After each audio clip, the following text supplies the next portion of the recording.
കഴിച്ച കേട്ടോ, നല്ല അൽഫോൻസോ മാമ്പഴമാണ്. എന്റെ പൊന്നോ, കിടലാണോ?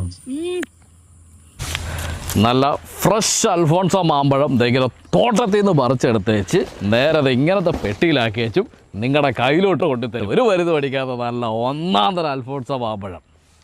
ഇത് പോരാഞ്ഞിട്ടേ കടക്കാർക്കൊക്കെ വേണ്ടിയിട്ട് വലിയ ബാസ്ക്കറ്റിനകത്തും ഇതങ്ങനെ അവിടെ ഇവിടെയൊന്നും കൊണ്ടുവച്ച് മരുന്നെല്ലാം അടിച്ചു വരുന്ന സാരമല്ല.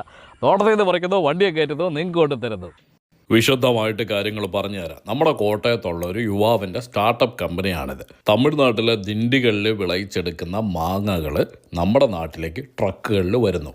പ്രീ ബുക്ക് ചെയ്ത ആളുകൾക്ക് അത് നേരിട്ട് വന്ന് കൈപ്പറ്റാവുന്നതാണ്. 20 കിലോയുടെ വലിയൊരു ബാസ്ക്കറ്റും അതുപോലെ തന്നെ 3 കിലോയുടെ ചെറിയൊരു കാർട്ടനുമാണ് വരുന്നത്. ഇത് ഗിഫ്റ്റ് ചെയ്യാൻ ഏറ്റവും ബെസ്റ്റാണ് എൻ്റെ അഭിപ്രായത്തിൽ. കേരളത്തിൻ്റെ പല ജില്ലകളിലേക്കായി ട്രക്കുകളുണ്ട്. അതിൻ്റെ ഡീറ്റെയിൽസ് അറിയാൻ വേണ്ടിയിട്ട് ഈ കാണുന്ന നമ്പറുകളിൽ കോൺടാക്ട്